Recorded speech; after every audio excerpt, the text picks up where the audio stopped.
Well, good afternoon, everyone. I think we'll go ahead and get started. I'm John Samet, the Dean of the Colorado School of Public Health, and I'm delighted to have the opportunity to introduce a long-term colleague and friend, Roberta Ness, who will be giving today's presentation. Just briefly, I'll first mention that Roberta is an adjunct professor of epidemiology at the Colorado School of Public Health. She's a physician epidemiologist who has made pioneering contributions to women's health. She's been chair of the Department of Epidemiology at the University of Pittsburgh and is now Dean Emerita from the UT Texas School of Public Health. Roberta is with us today because of her work on innovation, teaching innovation and creativity.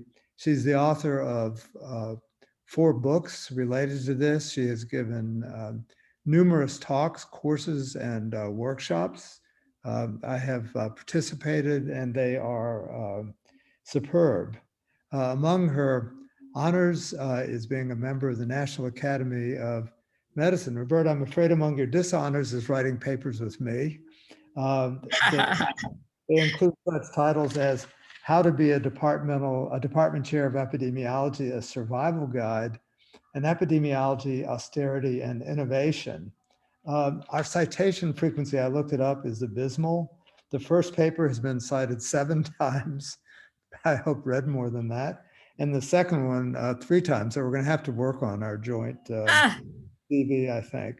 But please, Roberta's talk today is the challenging title, actually, is So You Think You Can Innovate. And for those of you who can answer that question right now, go for it. But Roberta's going to talk to us about how to learn to innovate, and really importantly, has agreed to come and do some further seminars and workshops on learning about innovation. So thanks so much for joining today, Roberta, and I'll turn things over to you. Okay, well, thank you, Dr. Samet, Dean Samet. So what Dr. Samet didn't mention is that we've been kicking around for years the idea of our next joint paper being How to Survive Deanship, right? And the other thing that he didn't mention is that I think you can see a little bit behind me, but my current vocation is that I am a farmer. I just want to be recognized for my my current employment or lack thereof. So anyhow, I'm just going to start out, and I'm really pleased to be with you, particularly sitting in Arkansas in my sunroom. But I just want to start out with the following comment, and that is, it was once famously said, the towels in this hotel are so fluffy that I can barely fit them into my suitcase, right? And the point that I want to make there is that jokes are creative, they're innovative. If you really think about it, what makes a joke funny is the fact that they're creative. And what is that creativity? You know, what is creativity? What is innovation? What defines it? If you wanted to be a comic, a comedian, how would you formulate a series of jokes? That's actually what we're going to talk about today. I'm going to teach you how to be a good comedian, and hopefully a little bit about the secret formula for how to be a better innovator. So Cindy, I think you're advancing the slides. If you just go ahead, please. Appreciate it. There you go. Next. There we go. And, innovation is commonly defined as creativity with a use. What is creativity, though? Well, if you think about it, things that are creative are things that surprise you. And the use to which we put creativity as scientists, as health scientists, is to the service of health and prosperity. Now, innovation is a spectrum. It's not just one thing. It goes all the way from making existing resources better, faster, cheaper. So, kind of building that next app that is the next Twitter, to creating new technologies, new breakthroughs that are so revolutionary that they literally destroy everything that came before them. Think about what has happened to recording sound, recording music. So, we started out with the phonograph, and then there were records, and then there were, DVDs and CDs, and then there was Bluetooth, and and then went the web streaming, and it goes on and on and on. So, and the point is that when we go to a new technology, it becomes the existing technology, the pre-existing technology becomes completely outmoded. So it's hard today to find a record player. It's, there are places that stock records, but they're few and far between. So next slide. Cindy.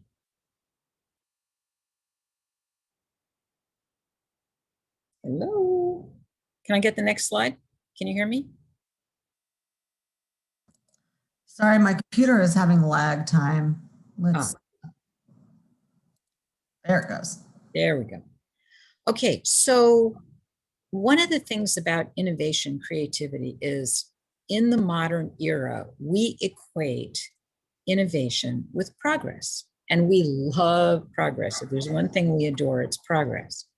So back in 2010, there was this great Newsweek cover, Creativity in America, How to Ignite Our Imaginations. And if you looked inside of this article, it declared that there's a creativity crisis. And that crisis was that when you tested American school children repeatedly over time, what you found was that their IQs were going up. They were very consistently getting smarter on IQ tests. And at the same time, tests for creativity, which sounds like an ironic, kind of acronym, but tests for creativity were actually repeatedly going down. So over a 20-year period, kids were getting smarter and less creative. Nobody knows what that means still today. Nobody knows how that translates into anything or why that's happening, but that's been the, that's been the observation. Next slide. And similarly in medicine and science, this report from the National Academies, which again is somewhat dated at this point, but I think it's the notion is still with us and worrisome, that America is kind of losing its edge in being the world's leader of innovation. More and more scientific studies in the premier journals are featuring Chinese, featuring multinational groups. And, if you look at, very top cited articles in the scientific literature, you'll find that a decreasing number are US based only. Next slide. So, my commentary for many, many years has been, my gosh, how is it that we can expect young people to be maximally innovative when we don't teach them how to do it? We don't expect an engineer to be maximally good at building a bridge without teaching them calculus and physics and all sorts of other things. So why aren't we teaching the basics of innovation? Next slide. And the answer, I think, is that classically, we don't think innovation can be taught. We don't think creativity can be taught. We think it's, somehow in your genes, it somehow happens by chance, whatever it may be, but it doesn't happen as a result of going to school. Well, it turns out that that's not true. It turns out that there have been actually creativity teaching programs, particularly geared towards elementary school children, that have been going on for 2 generations now, and were actually quite common in the 1970s, which was the time of kind of maximal educational experimentation. And there were enough of these that they were combined into meta-analyses and analyzed. And it turns out that what those meta-analyses showed very consistently was 2 to 3-fold increases in fluency, novelty, originality of kids thinking after they had now this is, not an hour-long program, but a semester-long program in innovative thinking. Those techniques were geared towards pretty much little kids. And there had not been, up until the time that I started, kind of writing these books, there really had never been a program that was geared towards scientists and professionals who were adults. Next slide. What those programs showed was that innovation training was independent of age, gender, professional academic setting, including my own work, and interestingly enough, intellectual capacity. Once a person is, of normal intellect, being a genius does not predict actually being highly creative.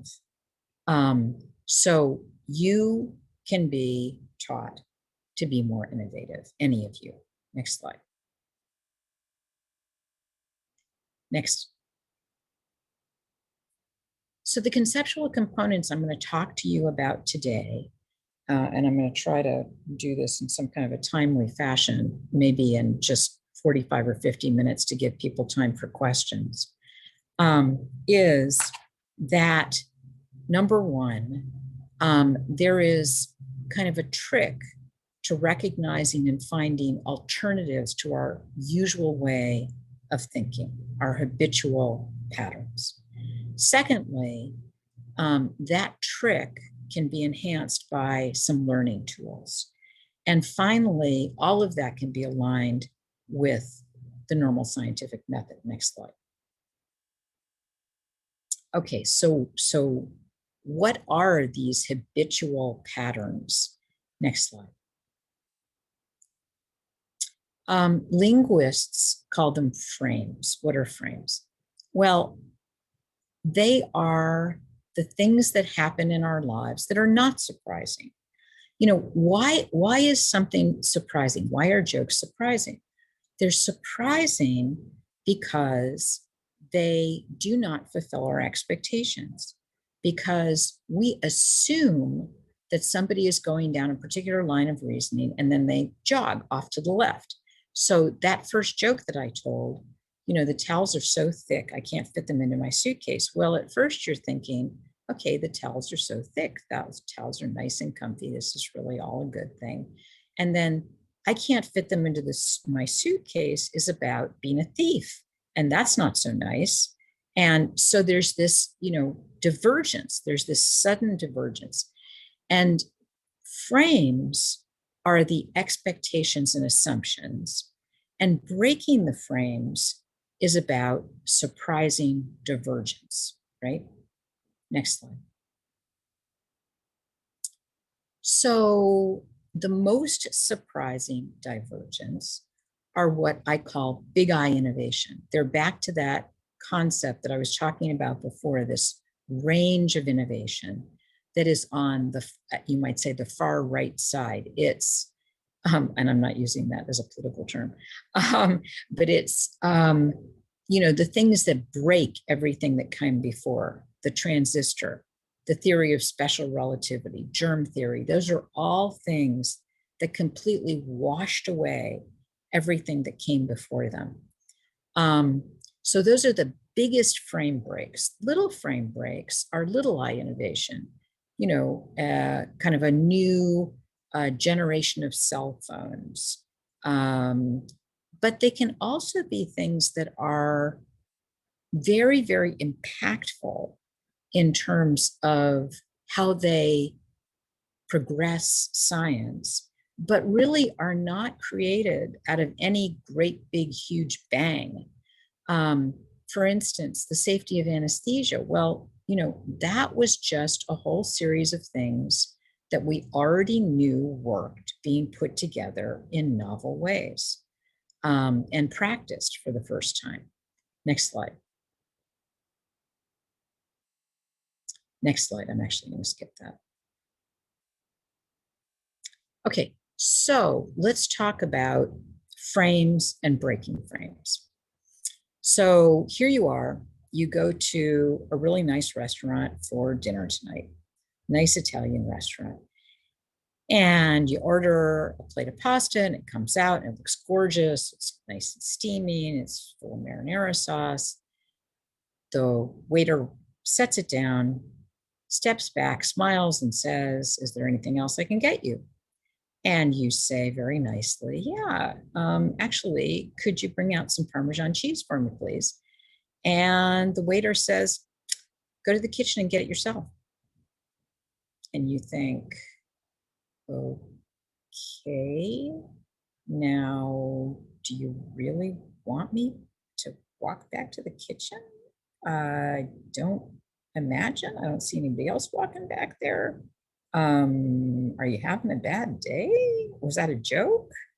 Is there something wrong with you? So the point is, you have no idea what to do. You don't have any idea how to navigate that situation because it just broke your expectations. Your expectation is you go to a restaurant, you're served, the service is genteel and friendly, and the server gets you what you want and you pay at the end and maybe provide a tip. But what just happened is not in your normal realm of expectations. It's not in your frame. He's just broken your frame. Next slide. So when I teach about this, and when I teach for a whole semester about this, which is the best way to learn it,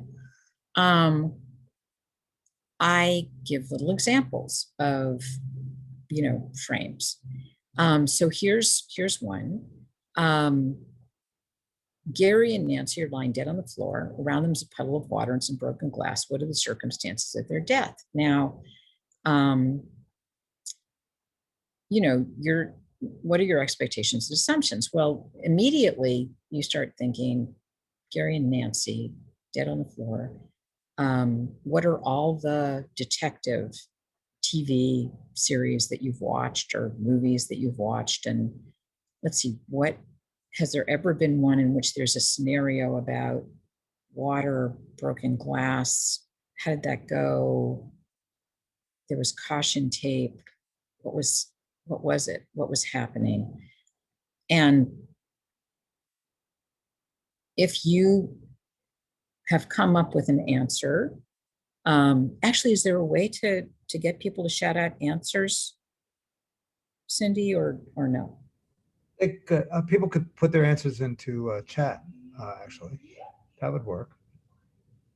Okay. I don't see a chat column, but there is a chat, and everybody could put their answers in. And so John, I can't see them. Maybe you can shout okay, out I'll read the them out, answers. yeah, for sure. Yeah, but just if anybody has solve the crime. Put your answer in. So far, no takers, Roberta, but here's one. Carbon monoxide poisoning. Ah, okay. Good thought. Good thought. Not this particular answer, but I'm not sure what the puddle of water would be. Slipped while carrying some glass items and landed on the glass, very unfortunately. Boy, all right, they're pouring in. Both drank poisoned water from their glasses. Fishbowl fell on the floor. They were tortured by drowning in a glass bowl. Poison, they drank poisoned water, fell to the floor, and the glass broke. Quick acting poison in water. A very creative group. Hanging by ice block. There you go. Okay, I'm going to stop you because we could go on all day, but it is truly. Gary and Nancy are fish, I think. There you go. Ah, okay. All right. So, in fact, John Brenton, I think, was that last one, and there was one previous one as well. Next slide. Guess what? You get the silver star, the gold star for the day. Yeah, I mean, if you think about all those other explanations, they're pretty unlikely, but there is one very likely explanation, which is Gary and Nancy are fish. And so, but the fact of the matter is, most of you didn't think of that. A couple of you did, kudos to you.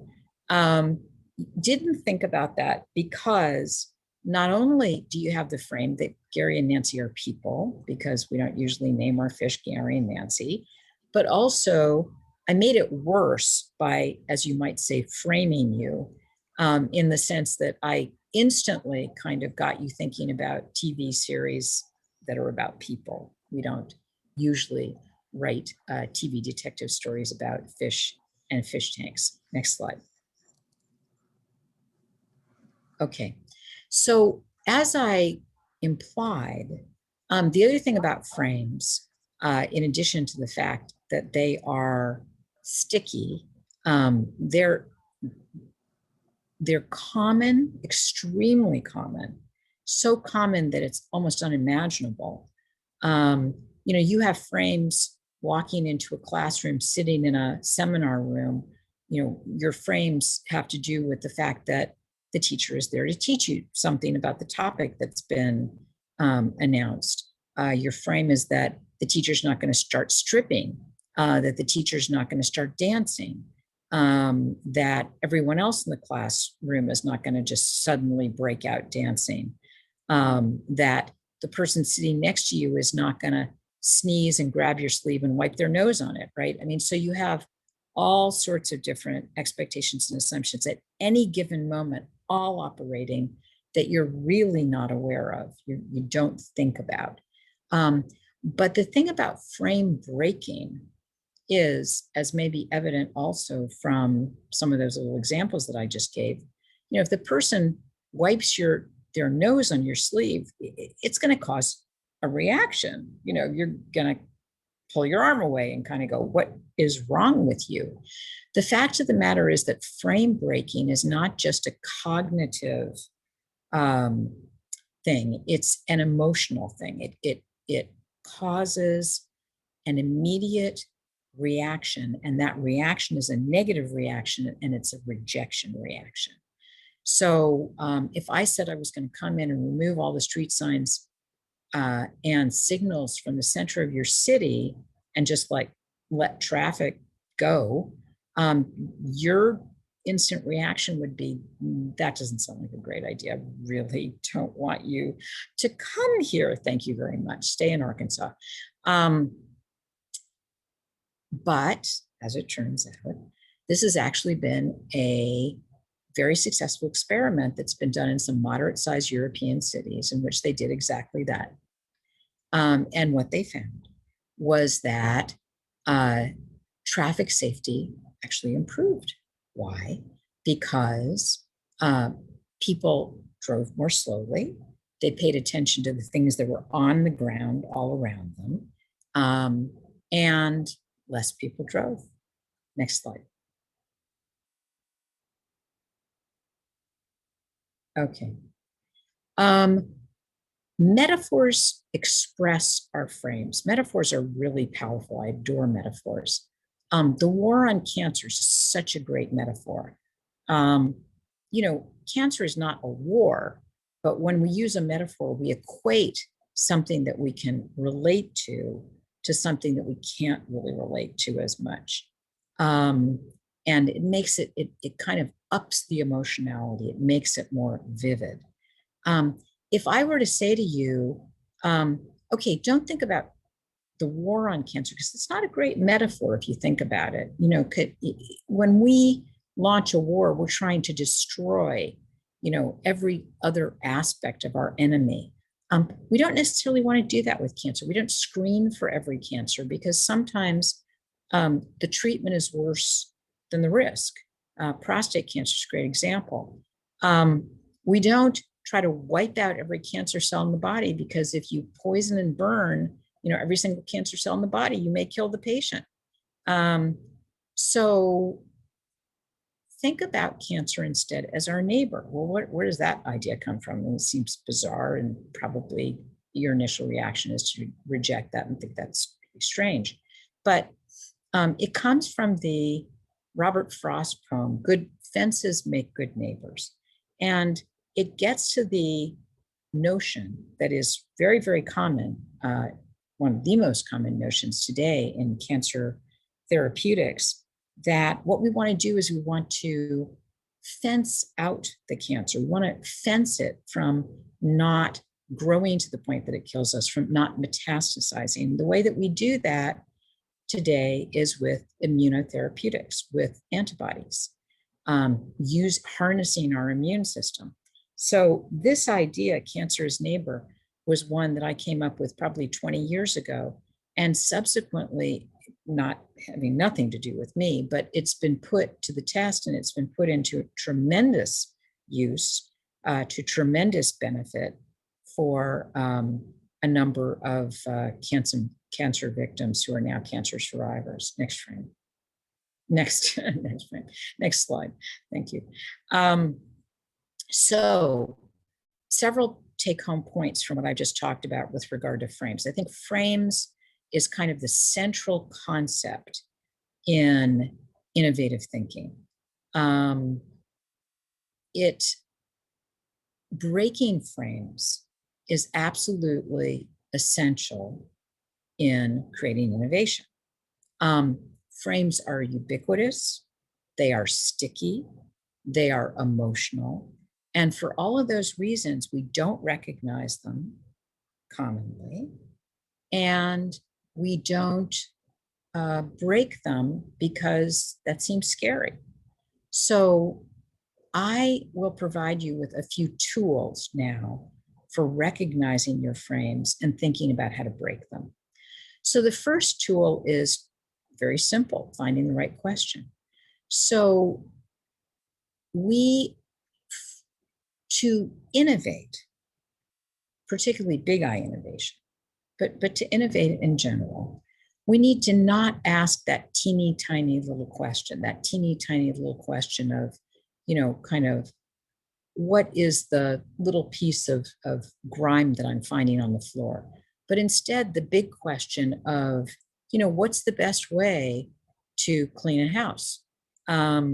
So I'm not going to go into this particular right question. Next slide. But I'm going to talk about some other ones. So I guess I didn't include that slide, but the big questions, we often think of them as being too big. So Darwin is a perfect example. Darwin didn't ask the question that would have been appropriate for his time. He lived in an age where everything was assumed to be kind of an act of God. And it was assumed that all animals, all plants were kind of shaped by the hand of God. He didn't ask the question, gee, how did God create all this variability that I saw when I went on my trip around the world? Instead, he asked the question, gosh, I saw all this diversity. Where in the world does diversity come from? What underlies it? And he literally abandoned the notion that it was God-driven. That was a big question. That was a scary question, a dangerous question, in fact, at the time. But that was his big question. So my concept of innovation is you have to start with those big questions. Now, you're going to have to break it down at some point. But if you don't ask the big question, you'll never get the big answer. Second point, and I'm starting with things that we all think of as being just normal parts of scientific thinking. So we all think of ourselves, particularly of ourselves as scientists, as being great observers. So we think our normal powers of observation are pretty darn good. But what I'm going to say to you is that we're all really terrible observers. All of us as human beings are pretty terrible observers. And the reason is because normal observation becomes complacent. If you're traveling the same route to work or school or wherever it is every day, after a while, you start kind of not paying attention to what's around you. You don't notice those things that you would have noticed the very first time you took that route. And so this is just a normal pattern of human sensation. But beyond that, our normal observations are biased by our expectations. So we see those things in particular that we're looking for. You may do an experiment or a field observation, but you're looking for a particular set of things. So that's what you're focusing on. You're not focusing on those anomalies that really bother you, but you're kind of passing them by because, well, that's just the way of the world, right? In order to be a great innovator, you have to start paying attention to all of those things, all of those anomalies, all of those bothersome things. And then you start asking the big questions about, well, why are they so bothersome? And isn't there some way to fix them? Next slide. So one of my favorite stories about this is the discovery of Heliobacter pylori. Warren and Marshall won the Nobel Prize for discovering Heliobacter pylori. Give me one quick second. I just need to get a little bit more comfortable here. Just give me a second.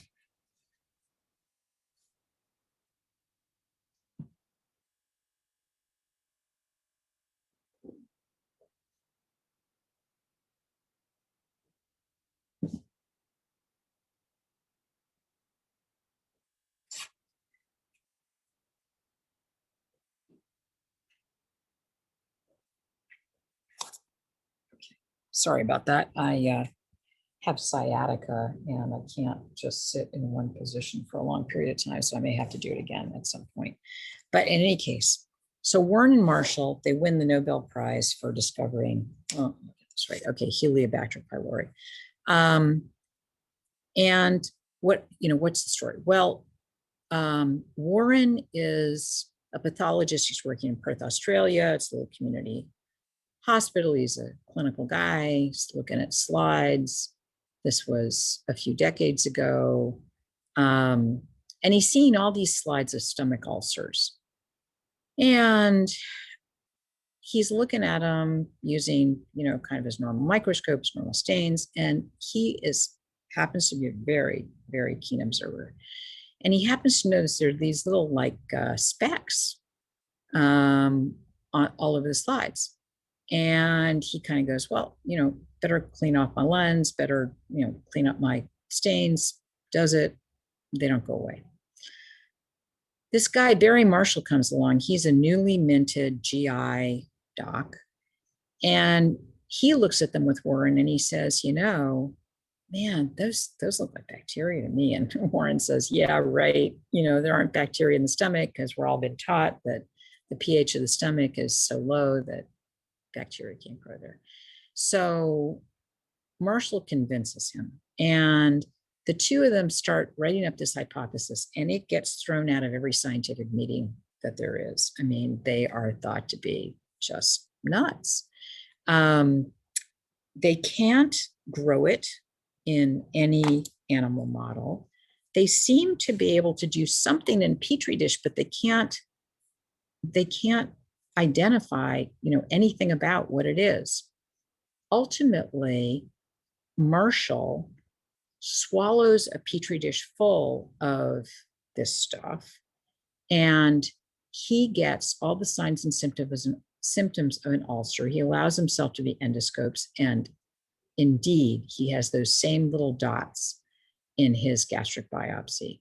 And voila, the two of them have now just won the Nobel Prize. And, ultimately a bunch of bacteriologists come along and they figure out that it's Heliobacter pylori. And today we know that over 90% of all stomach ulcers are caused by Heliobacter pylori. So, they broke this frame. The frame that they broke was this notion that bacteria can't grow in the low pH environment of the stomach. Of course, now we know that with the microbiome, bacteria grow in pretty much all of our body cavities. Next frame. Next slide. Keep doing that. Another tool that we commonly use in science, but we don't use as, I would say, creatively, crazily, frame-breakingly as we might, except for the geniuses among us, is analogy. Kind of that classic thing that you did on your SAT tests of, slipper is to foot as X is to heat, whatever it might be. So there are some very, very famous examples of really frame-breaking analogies. One of the ones that is probably best suited to talking about in the context of public health was Jenner, who created the first vaccination in the world, and it was to smallpox. And Jenner's observation, and again, keen observations almost behind every innovation, was that milkmaids didn't seem to get smallpox. What they did get was this other disease that was a blister-forming disease from cows that was called cowpox. But that disease, cowpox, didn't kill them.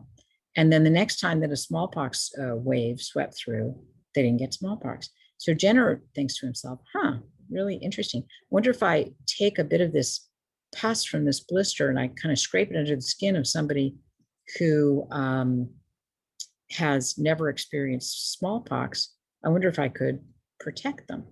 And he did. And he actually went so far as to do that with a boy, and then subsequently inoculated that boy with smallpox, believe it or not. This is way before IRBs. And the boy did not get the smallpox. And so that was the first proof of principle for what became the first kind of worldwide set of protections against any virus. Next slide. Okay, now to get to some that are perhaps less obvious to you. Another change is changing your point of view. So there are some really, really strange ones in the history of science. If you read On Origin of Species, I could point out to you a passage in which Darwin imagined himself as a plant. He is kind of thinking out loud to himself, gosh, so, here I am, I'm a plant, and all this stuff is coming at me. There's, nature, it's, there's cold, there's excess rain. I've got these predators. how do I protect myself? How does that all work? And that was, kind of one of the thought studies that he did in coming up with evolutionary theory. Einstein was, famous for this. He kind of constantly was imagining himself doing things like traveling at the speed of light. Montessori, the great educator, imagined herself as a child. Next slide. Broadening your perspective.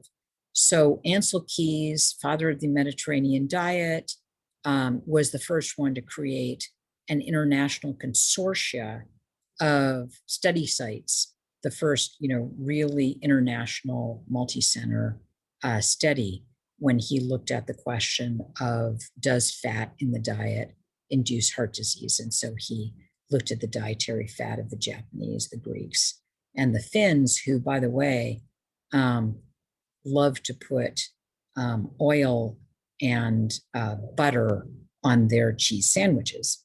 Next slide. So broadening your perspective, rather than, asking the question, what makes the best, what kind of oil makes the best French fries for school's lunches, we could ask ourselves, what are the most nutritious foods that we could use in school lunches? And even broadening beyond that, we could ask, how do we get America to eat better? And even broadening beyond that, we could ask, what is it about agricultural subsidies, or what is it about our whole agricultural system that has promoted such poor eating habits in the United States? Next slide.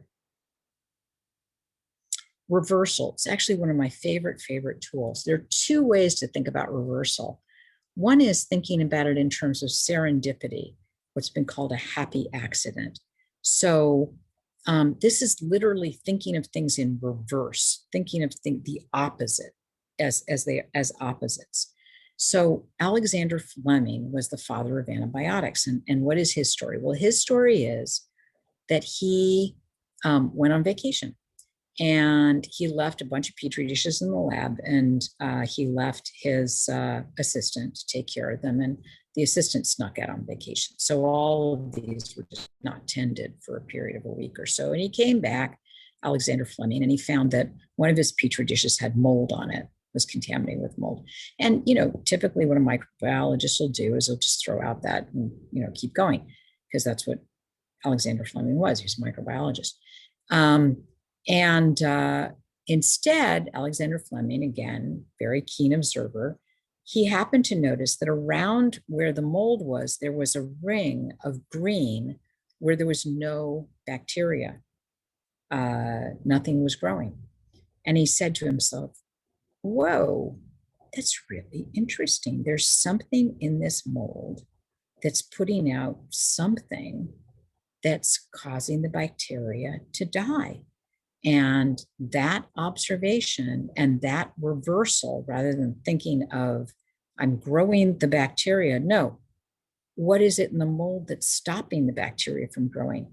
That created the spark of his finding that the bacteria were in fact putting out penicillinase, an enzyme that then subsequently generated penicillin. I'm not going to go into the next example. Next slide.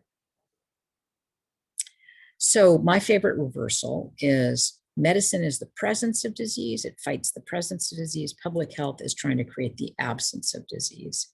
It's hard to get people excited about the absence of something. It's what I call the obliviousness to absence. It's hard to get people to comply, for instance, with their, cholesterol medications for a lifetime. It's not at all difficult to get them excited about getting help when they have a heart attack. They'll do almost anything to stop that heart attack. The other way to think about reversal, by the way, is to think about time moving backward.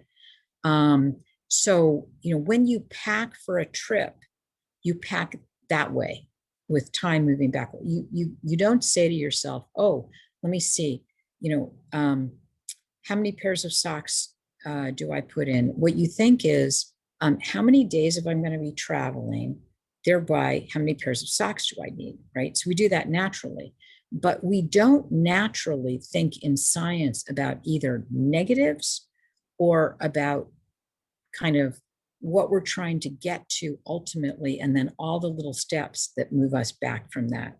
Next slide. Okay, next tool is reorganization and rearrangement. My favorite reorganizer and rearranger was Edison. We think of Edison as being the father of more than 1,000 patents, one of the most creative engineers of all times. In fact, when you actually look at his work, he did almost no big I innovation. What he did was he put together parts of things that already existed in very unusual ways and then used them in completely groundbreaking applications. So, you know, the light bulb is a great example. There was nothing in that light bulb that he created from anew, but he put them together in a very unusual way and then put them to that new application. So Gestalt psychologists call this functional fixedness. We as human beings are used to putting a particular object to a particular use. Now, I'm going to give you a little experiment. We'll just take 1 minute for this. It's called the candle experiment. How do you attach a candle to a wall? I give you a candle, a book of matches, a box of thumbtacks. Really quickly in the chat, if you can tell me, how do you attach the candle to the wall? Using those things. Anybody? Chat, chat, chat. All you smart innovators out there. Anybody? Any takers? I am seeing zero chatter. Okay, let the candle melt. Aha, Haley Stewart, you got it.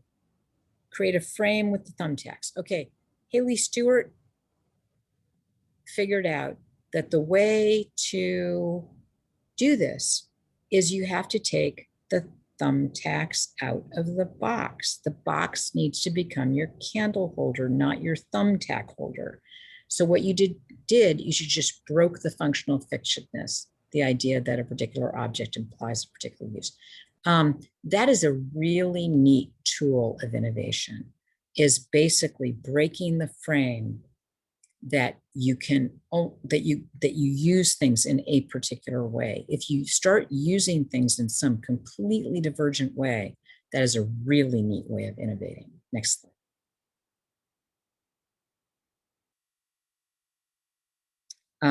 Next slide. I'm just going to try to get to some questions. This is a really neat reorganization rearrangement thing that was done by a design firm. They basically took the parts of rusted out old cars and put them to the use of developing a neonatal incubator for resource poor settings. So the outside glass part was the windshield. The motor was used to create the energy for warming. The lights were used as the heat source, on and on. Next slide. Brainstorming, this is something that we actually really don't do in science. The classic brainstorm is you just throw everything up on the wall and get a bunch of people together. Doesn't make any difference how silly they are, no judgment, just throw them up on a wall, literally, write them down on a big blackboard. We really don't do that very often. We work in groups for sure. We think in groups, but we don't classically brainstorm. DARPA, the defense agency that is so famous for funding, big I innovation projects. They put out a challenge a number of years ago. They said, we're going to fix 10 8-foot high weather balloons to different locations around the United States, outside so you can see them. And we're going to give $40,000 to the first person or team who can find all 10 balloons. How long do you think it took? I'm not going to go into a chat because we don't have time. It took 8 hours. How was it done? It was done by, this was before social applications on the web, but there was an internet, just barely functioning at that time. A bunch of MIT students went out, created a website and said, all you innovators out there, come find the weather balloons, bring them to our website, tell us where they are, and we'll give each of you a prize. Well, the prize was $1,000 for anyone who could find a balloon. Great. But, how are you going to get enough people to the website in 8 hours, direct enough people to, to find all of those balloons? Well, what they did was really innovative. They said, let's use the best group thinking. Let's give $1,000 to anybody who finds a balloon. Let's give $500 to anybody who finds someone who then comes to the website and find a balloon. So a balloon, a balloon detective, let's give $500 just to the balloon detective, who then, finds the person who finds the balloon. Let's give $250 to somebody who finds the detective, who then finds the balloon finder, right? And so you get this pyramid scheme, literally, and that's how they won. Next slide. So groups are very, very powerful. They also turn out to be very innovative. This was actually the first demonstration of it scientifically. Next slide. By the way, the best groups, the most innovative groups are the ones that are most heterogeneous. If you get a group of Mensa students together, they're all geniuses, they don't necessarily create the most innovative group. The best innovative group becomes the group that's formed out of the scientist working with the mechanic, working with the house cleaner, working with whatever. Okay, next slide. And these groups can be massively innovative. So just bringing it back to the end and then giving ourselves just a wee bit of time to open for questions. You can imagine how the scientific method could be impacted by frame breaking and by many of those tools. It changes our expectations. It changes our observations. It changes our inference. So all of the normal process of hypothesis generation and then, honing those hypotheses can all be impacted through the exact tools and the exact concepts that I just taught you. Next slide. And so you define your problem, you gather your information very, very openly without having any frames. You separate them from the wrong frames, generate alternative original hypotheses, as many as you possibly can, as crazy as you possibly can, using all the tools. And then finally, only at the very end, do you converge onto something that you think is actually a testable hypothesis and develop action plans. Next slide. I'm actually not going to go through this because I want to take questions. Next slide. Next slide. Next slide. And that brings me to the books I've written. One of them was written with my students, the workbook, Creativity in the Sciences, that have described this whole process in great, gory detail. All right, and I'm open to questions. I think I saw one come through. Thanks so much, Roberta. And why don't we go to questions? Before, I know there's some specific ones coming in, and please post them. What would you point to as sort of recent examples of innovation in public health? Some things that you think are sort of groundbreaking. I mean, you went back to Jenner, but yeah. Moving forward a bit, I mean, what would you say that if you turn to I think that I think one of the tremendous, I won't say it came from public health, but it's been certainly used a great deal in public health and thought about a great deal by epidemiologists and others, is just, I briefly touched on it, this notion of this notion of the human microbiome, I think, has just been one of the most exceptional, groundbreaking innovations. Kind of the notion that bacteria, the microbiome, is not out to get us. It's not all about fighting infectious disease, but in fact, it's our benefactor, and it lives right within our body, synergistically with us. That's just a tremendous frame break. Another, just a very specific one, the use of retrovirals for the prevention of AIDS rather than the treatment of AIDS. That is really a frame break. And it took us way too long to think about retrovirals in that way. But those are just a couple of examples. I'm going to take some of the other questions coming in. Great. We've got some questions here. So you wanted to start up, actually, there's several about COVID. There's from Megan Watson. Do you have any advice for those trying to develop and implement innovative ideas? Yeah. But don't get support from the people they need it from. I think you see this one.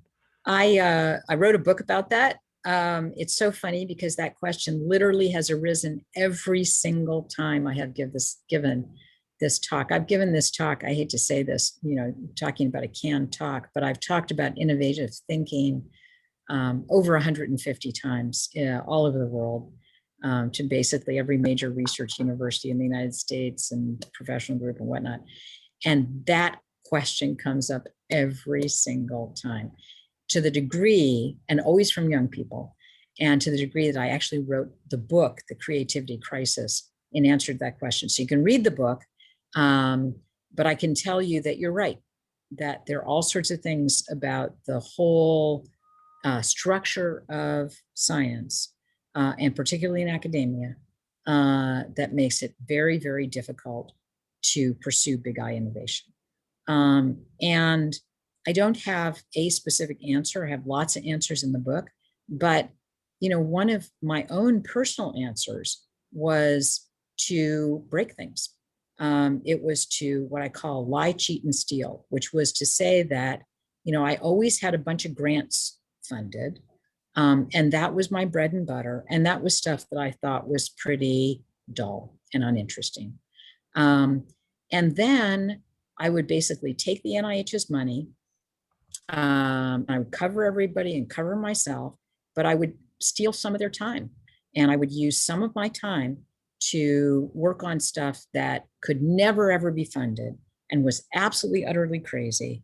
And those were what I called my hypothesis papers. So I wrote, 8 or 10 or 12 of them over the course of time, where I just kind of said, hey, everybody thinks about it this way. I'm going to break the frame. I'm going to try to think about it some other way. And some of those papers actually turned out to be right. And we think about things differently today as a result of them. Let's see, maybe you see there are several about COVID. Do you have those, maybe those next from Carol and Lisa? Yeah, I can't see them, John, so you're going to have to. Oh, okay. So from curate. Carol Stam, ideas for innovating with COVID vaccine acceptance. And then sort of related, do you think part of the issues with COVID was the lack of innovation? Seems we got stuck in our frames. Okay, I'm not quite sure I understand that second question. But thinking about, I'm sorry, the first question was about how to innovate around vaccine vaccine acceptance. Yeah. So that's a very good question. I haven't thought about, so I'm just kind of thinking off the cuff, even as we speak. If COVID turns out to be like the flu, whereby you have to get a new vaccination every year, and it may be, it's going to be, vaccine acceptance is going to become hell on wheels. It's already bad. It's going to be impossible almost. And what I would say is, again, break the frame that it has to be given to adults, particularly older adults, because that's who will get the greatest benefit. and think about the question of whether it could be given to children and still have the same benefit, same, lasting benefit. And if that's the case, and those trials would obviously, have to be done, and I think they are being done at this point, then the answer would be just put them in with all of the other childhood vaccines and don't make it a big deal. And that would be one of my answers.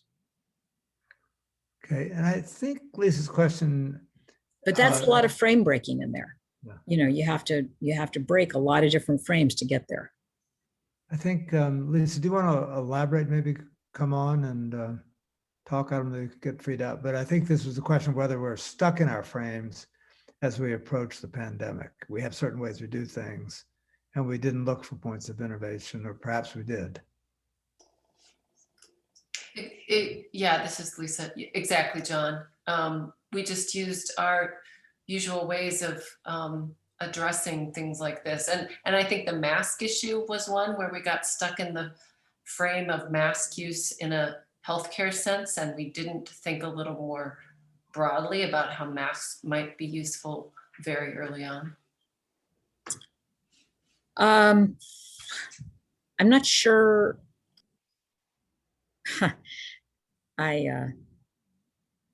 It just so happened that I happened to be in Vietnam, in Myanmar and Vietnam when COVID broke out.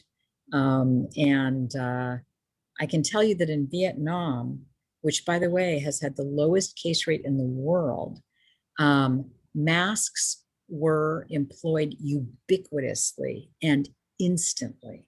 So I think that some of your conceptual model, and it's interesting, some of your frames comes from the United States. And maybe that's the first thing that I should say is that we needed to break the frame of US thinking about, kind of our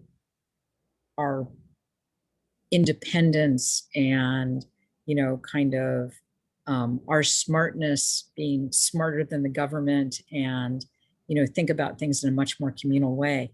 But, maybe we should have taken masks, and masks work. So maybe we should have taken masks out of the context of thinking about them as disease prevention and healthcare, and thinking about them as, style. Kind of let's we know that masks are going to be helpful.